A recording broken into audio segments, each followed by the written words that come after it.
Meid oli üks tüdruk. Me rääkisime isekeskis väga palju.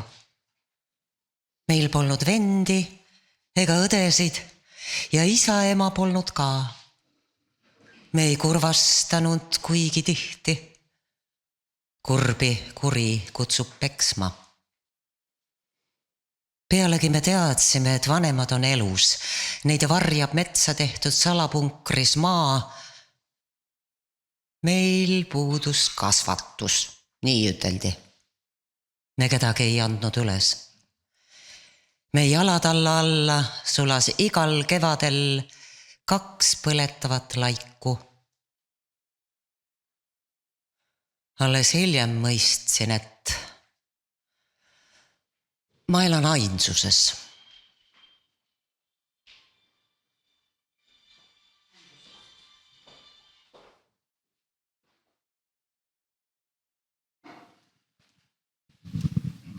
Tere hommikust, tere tulemast teisele konverentsipäevale. Inimene algab sõnast, Ene Mihkelson 80. Meid ootavad ees 7 väga tuumakat ettekannet ja tõeliselt intrigeeriv kirjanike ümarlaud, kas on vaja. Ja ilma pikema sissejuhatuseta me asumegi ettekannete juurde ja mul on hea meel tänase päeva esimese esinejana kutsuda siia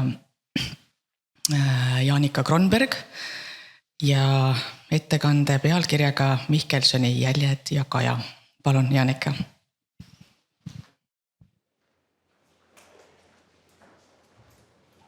Tere hommikust. Võib-olla ühe välise segava faktorina ütlen kohe seda, et võib-olla lähema tunni aja jooksul käib mingisugune tümakas Tartu linnas, mis võib meieni ka ulatuda. Ma tulin Turu tänavast, sealt Vabaturu nimelisest kohast ja kõik kohad olid täis inimesi ja Selveri parkla puupüsti täis autosid, nii et sealt ei mahtunud läbigi sõitma. Kõik vaatavad torni varistamist.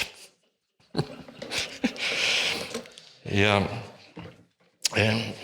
mina võtsin ka endale sellise vabaduse, et esineda võib-olla pigem kirjanikuna.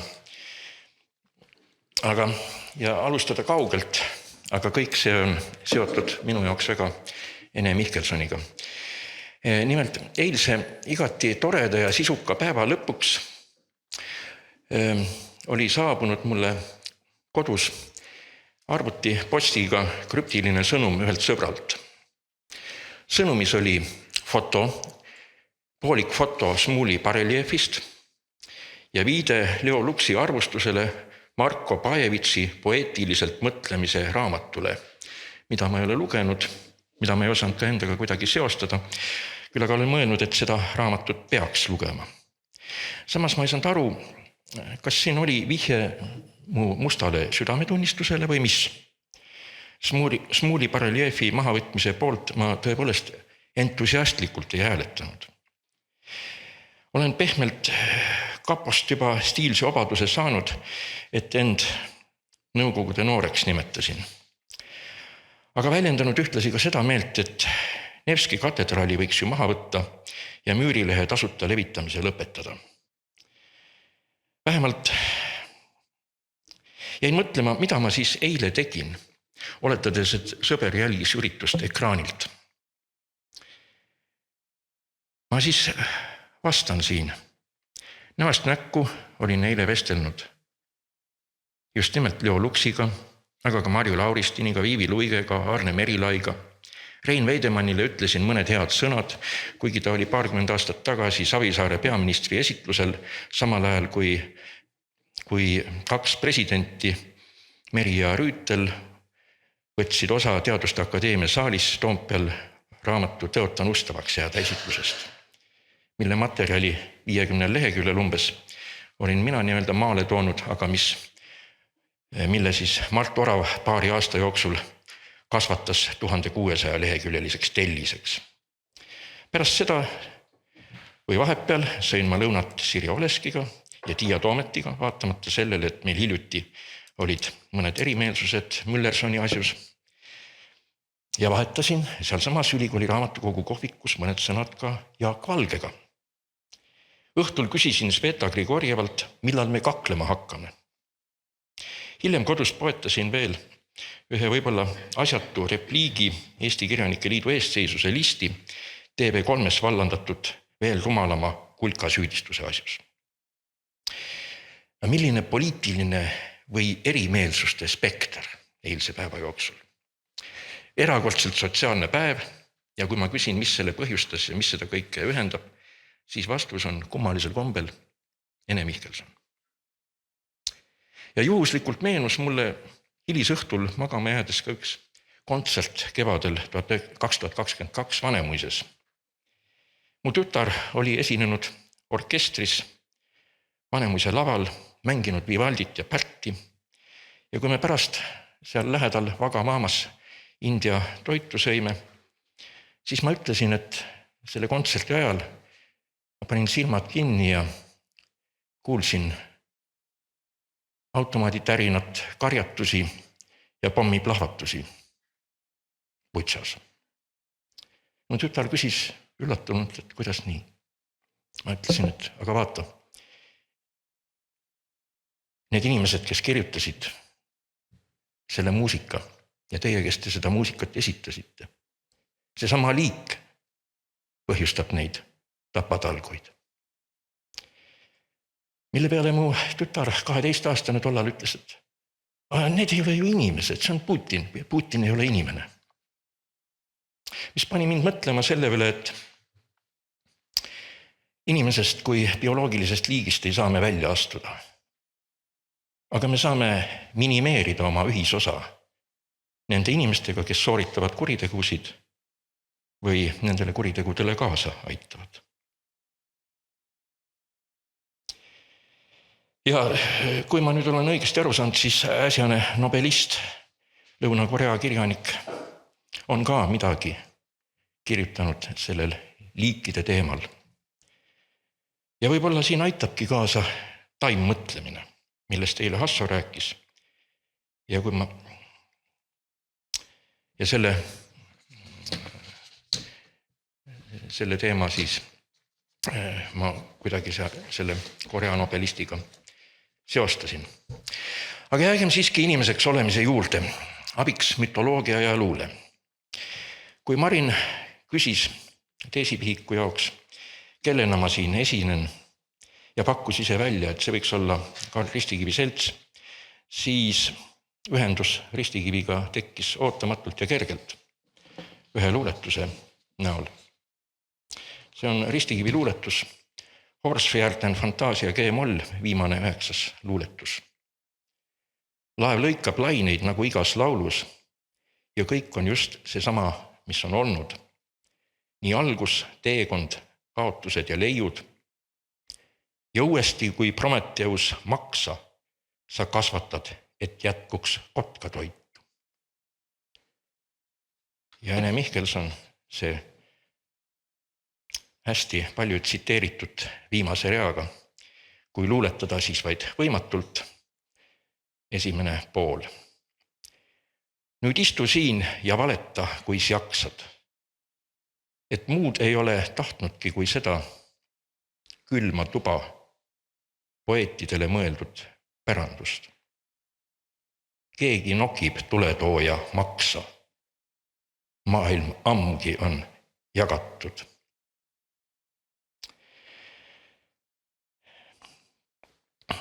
Väga inspireerivalt on mu väikse ettekande ja katkendliku ettekande, hüpliku ettekande pealkirja juba teesides on see pealkiri teinud läbi huvitava moonde. Esialgsest minu välja pakutud Mihkelsoni kõla ja kaja on saanud Mihkelsoni jäljed ja kaja. Aga see annab aina juurde.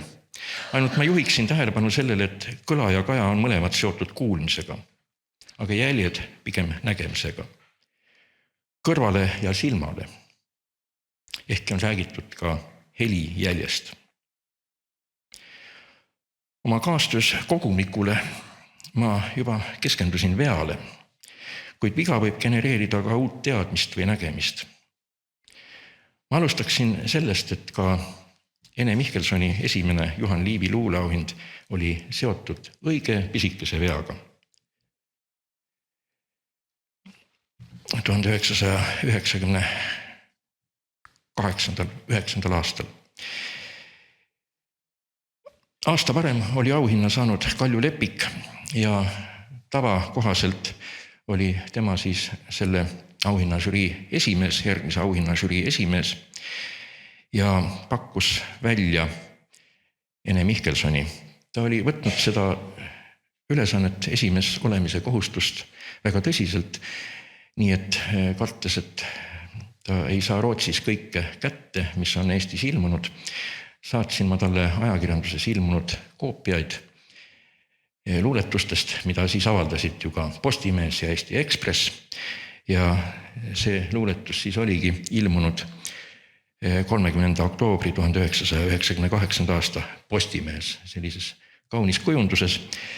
Ja kuna need nominendid olid tollal nagu suhteliselt avalikud ja avaldati isegi Alatskivi lehes kõik luuletused, siis ma ei teinud sellest ka saladust ja ütlesin Enele, et selline luuletus, ajalehes ilmunud luuletus läheb peatselt käiku, mille peale ta tõi mulle 2 pisikese parandusega või muudatusega õige versiooni, mis on siis seal paremal. Ja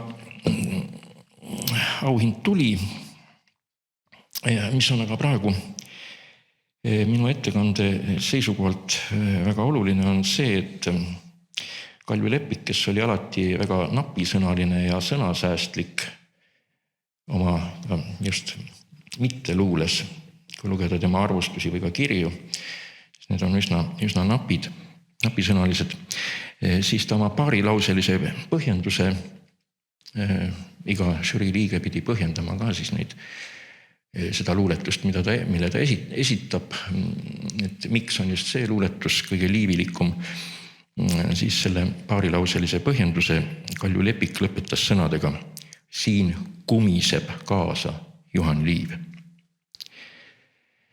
Ma teeksin siin ühe väikese korrektiivi.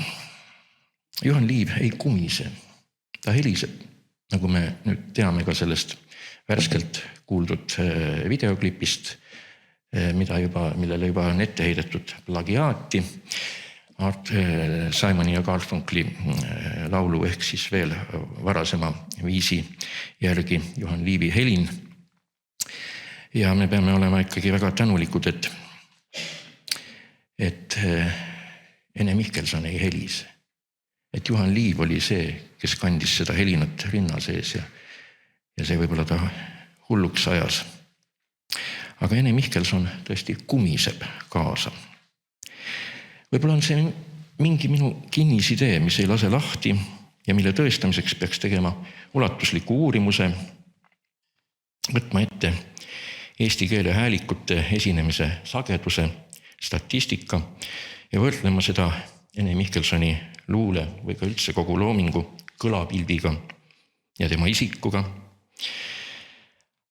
Aga et ma seda ei tee, ei ole võimeline tegema, siis jääbki see väide vaid õhku visatud hüpoteesiks, subjektiivseks arvamuseks sellest, kuidas ma kuulen Mihkelsoni luulet ja kõnet ja kuidas ma paratamatult ja vältimatult samastan seda tema isikuga, sellise Ene Mihkelsoniga, keda ma tundsin.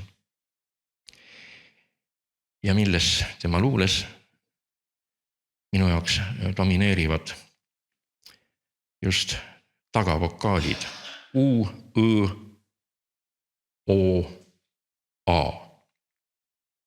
Mida see näitab? Kas üldse midagi näitab? Eesvokaale I, Ü, E, Ö, Ä näiks see vähem olevat, vähemalt kõlakujundites. Mõned Mihkelsoni luuletused näivad seda kinnitavat. Luule ei ole vaikus. Luule on pigem karje. Ja Mihkelson ütleb, vaikus on tagavokaalne. Meie vabadusest hõiskav hääl hõiskav. Kurgus kuriseb eituse häälik. Eituse häälik, aga kuriseb kurgus kusagil taga, suletuses, kinnises ruumis. Ma tooksin ühe näite inimest ja tema loomingut siduva stiili kohta.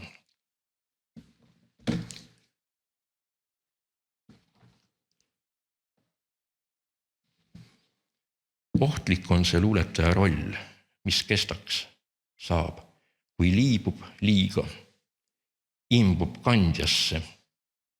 Ei saa vabalt metsa minna, kui oodatakse lavale. Lause ka on äkki reetlik. Pilgus pühadus või pilge ütleb üht, kui mõtleb teist. Nüüd küll salatsen. See on omamoodi paradokslev tekst ju tegelikult, mis justkui võtaks minu sellise intuitiivse, kuuldelise, mitte millegagi, kui vaid statistiliselt ehk tõestatava väite Ene Mihkelsoni loomingu tagavokaalsusest tagasi või tühistaks selle. Nüüd küll salatsen, ei ütle kõike välja. Ja kas see salatsemine mitte ei tühista, ei võtagi tagasi seda varem öeldud, luues teatud paradoksi, mis on Mihkelsonile ju üldjoontes omane.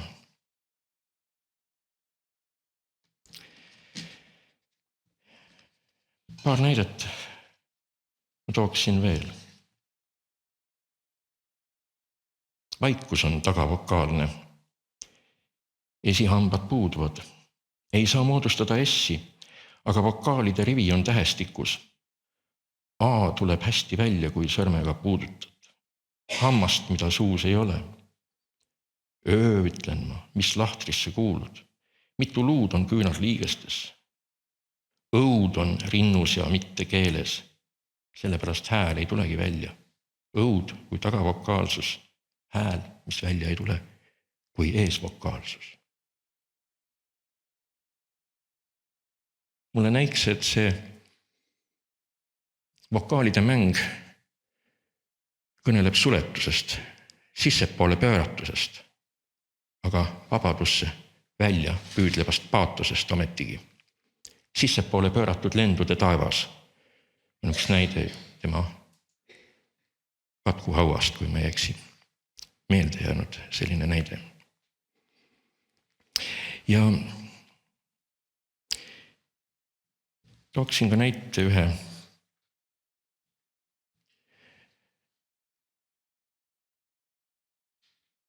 inimest ja tema loomingut siduva stiili kohta.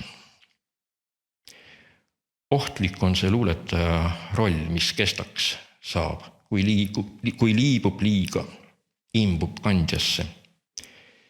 Ei saa vabalt metsa minna, kui oodatakse lavale. Lause ka on äkki reetlik.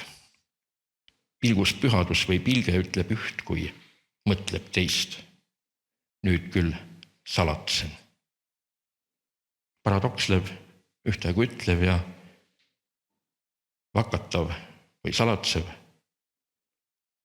jättev alles mitme mõttelisuse,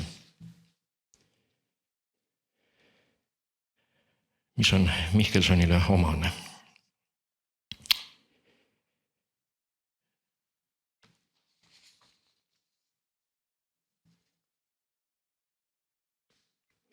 See on jah kõigest minu selline tunne või hüpotees, mida ma ei suuda millegagi tõestada mingisuguse häälikute loendamise või statistikaga, aga on jäänud mulle kuidagi kinnisideena omaseks ja lahutamatult seotud Mihkelsoni isiku ja tema sellise kuvandiga, tema isikuga, keda enam paljud meist ju teadsid ja tundsid.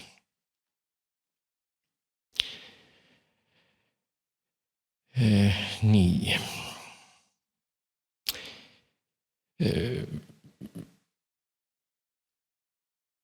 Ma olen toonud selles raamatus ühe näite Timothy Carlton Ashilt. Ja kui ta oma raamatus Kodumaad kirjeldab Euroopat ja leiab selle iseloomustamiseks sõna muutmuster vaip, siis see näib sobivat ka Mihkelsoni luule kohta selle ettekande väidete tühistamiseks, sest kunagi ei või päris kindel olla, kas mitte järgmise nurga taga järgmises tekstilõigus või reas või värsis pole midagi sellist, mis sunnib eelnenud väidet tagasi võtma. Jah, jäljed kui jäljendamine, jäljed, mida võetakse üles, otsitakse, jälgedel käiakse. Head jahiõnne, jäljekütt, sellise sõnumi sain ma kord ühel kaugel maal, kui olin teatanud ühe jälje ülesvõtmisest. Jäljendamine võib olla tahtmatu või tahtlik, epigoonlik, mõnel korral võib osutuda paratamatuseks, mida isegi ei aima. Stiil, see on inimene ja stiili jäljendamine. Paroodia, pastiš, travestia. Mulle näib, et miski ei ole Mihkelsonist kaugemal kui paroodia, pastiš või travestia. Intertekstuaalsus ja allusioonide rohkus on teine asi. Ja siin on üks Mihkelsoni jäljendus paremal videos neelab üht nuga pealkirjaga selle esitlusel omaaegses kohvikus Legend sündinud spontaanselt.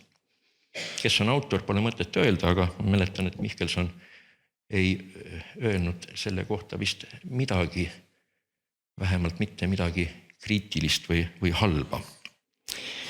Jah, ma olen jäljendanud Mihkelsoni, see tuli iseenesest, oli lihtne tulema, kui ei võeta end liiga tõsimeelse ja igava teadlase tüübina, kui lastakse natuke lips lõdvaks ja lüüakse julgelt kaasa. Iseasi, kui väärtuslik tulemus võib olla, aga see annab ometi mingi kogemuse. Jah, ka mina võin. Nii, jah, või siis, kui öelda Sass Schumanni moodi, kui luuletada ei oska, siis riimin või parafraseerida seda, kui luuletada ei oska, siis Mihkelsonin.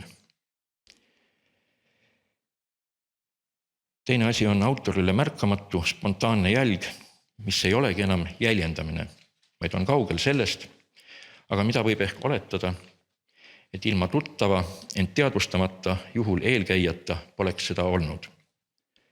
Mäletame Madis Kõivu legendaarset lauset. Meelte segaduses arvasin, et olen selle romaani ise kirjutanud.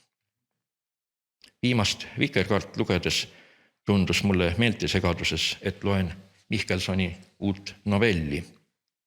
Aga ei, ma lugesin hoopis Lilli Luuki. Luud algab sõnadega, mul ei ole enam jälgi. Neis on muidugi palju erinevusi, mis torkab silma. Mihkelson kirjutab alati vana inimesena, vana kogenud targa inimesena, manatargana. Aga Lilli Luuk on nii ise kui oma tekstis autorina silmapaistvalt noor. Ja ometi on neis midagi silmapaistvalt ühist. Õhku heidetud on see hüpates Ene Mihkelsoni luule tagavokaalsusest. Olen seda juba varemgi teinud ja praegune mõjub siis enesekordamisena, aga et midagi uut anda, siis ma hea meelega annaksin Ene Mihkelsoni seltsile või Eesti Kirjandusmuuseumile üle väikse arhiivipanuse paari nädala või kuu aja eest Eesti Kirjanike Liidu Harju 1 keldrit läbi tuhnides leidsin ma sealt 4 banaanikastitäit väärtuslikku materjali, millest pärast tule tegemist jäi alles 2. Ja nende hulgast siis eraldasin ma ka mõned Ene Mihkelsoniga seotud tekstid, nende hulgas saksakeelsed tõlked käsikirjas, need on ilmselt küll ilmunud ja mitte midagi uudislikku, aga ka siin mõned muud Kirjanike Liiduga seotud materjalid ja tegelikult kõigele sellele alguse pani üks külaskäik Mati Sirkli juurde Tallinnas paar kuud tagasi, kui ta andis siis mõned tema valduses olnud Ene Mihkelsoni asjad ja kirjad üle. Aga need on minu jaoks täiesti mõistatuslikud, krüptilised, sest seal on ilmselt ka midagi võõrast hulgas, aga need ma annan siis praegu Ene Mihkelsoni arhiivi jaoks üle. Aitäh!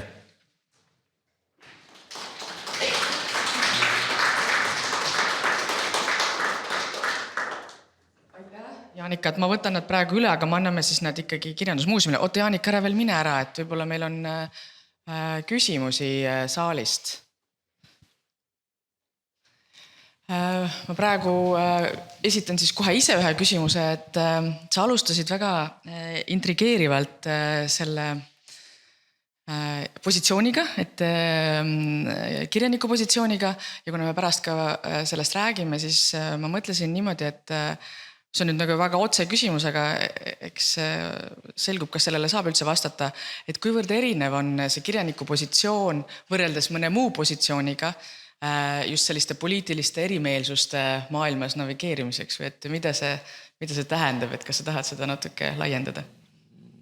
Ma ei oska, ma ei ole selle peale nüüd praegu niimoodi mõelnud. Kõik on kuidagi olnud liiga spontaanne minu jaoks või niimoodi natuke läbi mõtlemata või enesekordamine ja mingid imelikud katkendid tekkisid mul siia sisse. Ma võin kuidagi eilsest ja tänasest kuidagi mingitel põhjustel keskendumisvõimetu ja katkendlik. Nii et aeg on liigestest lahti ja ma ei tea, mingid isiklikud probleemid siin on, mis kipuvad sisse tulema. Aga mida sa küsisidki? Et sa päris oluliselt rõhutasid seda, et sa esined täna kirjanikuna või et see positsioon, et kas see on, mis see nagu tonaalsuse erinevus on olla kirjandusteadlane ja olla kirjanik? See oli võib-olla mu küsimuse kese. Siin on, tähendab, ma olen aru saanud, et ma ikkagi ei ole väga analüütiline tegelane, et mulle meeldivad mingid assotsiatsioonid ja seostamised rohkem, et võib-olla mis on natuke liiga meelevaldsed kohati, aga samas see tagavokaalsus on mind jälitanud väga kaua. See on tegelikult, siin peaks tegema tõesti mingisuguse statistika või uurimuse või, et ma ei kujuta ette, et Mihkelsoni luule kuidagi kiljatab või seal on karje on seal sees. Karje ja see tume, ta on tume ja karje ja see nagu, see kajab kuidagi vastu, see on suletud ruumi ängistus või midagi taolist. Et ka kui ta, ka see kurgus kuriseb, eituse häälik on eesvokaalne, aga ta kurgus kumiseb. Ja Kalju Lepik oli ka silmatorkavalt või kõrvu kuuldavalt tagavokaalne, paljud asjad tal kumises see sama Juhan Liiv kaasa ja nii edasi. Et see on, minu jaoks on see isikupära ja samas on see, ühe näite, mis ma siin unustasin toomata, on see, või tõin isegi selle ära ja midagi läks segamini, see luuletaja või ütleme kirjaniku ja tema loomingu samasus. Et kui keegi on nii oma loominguga sama, ja ma ei mõtle siin isegi autobiograafilisust, ma mõtlen just nimelt mingit sellist stiili küsimus. Mihkelson ka rõhutas seda vormi ja sisu tohutut sellist kooskõla. Ja tegelikult see minu jaoks on see isegi nagu olulisem kui autobiograafilisus, kui otsida sealt mingisuguseid detaile või isikuloolisi väga, väga selgeid jälgi, siis tegelikult seal stiilis on neid kuidagi rohkem või võib-olla see on otstarbekam isegi. Ja see mitu korda ühe ja sama teema läbi kirjutamine, et kas see ei tähenda mitte sellist täpsema ja täiuslikuma väljenduse otsimist. Selles on otsing sees tegelikult. Ja kui palju tal kas või need luuletused nüüd võtta, vaat see Timothy Carlton Ash, keda ma olen kasutanud seal, kellele ma olen viidanud, ma unustasin ära ühe sellise sõna, muutmustervaip. Et Mihkelsoni luule on nagu muutmustervaip. Äsch ütleb seda Euroopa kohta, Euroopa kui lapitekk ja et mingid asjad muutuvad kogu aeg omavahel seal, aga kui Mihkelsoni luulet lugeda ka, et siin mõnes luuletuses on selline paradoks sees, et väidad midagi ja siis järsku kohkud ära, et see ei ole õige tegelikult. Järgmises reas, järgmises lauses on midagi hoopis vastupidist. Ja see mitmehäälsus tegelikult. Võib-olla. Polüfoonia. Aitäh veel kord, Jaanika Kronberg. Aitäh nende leidude ja materjalide eest. See on tõesti oluline täiendus. Ja nüüd läheme edasi. Teeme aplausi. Ja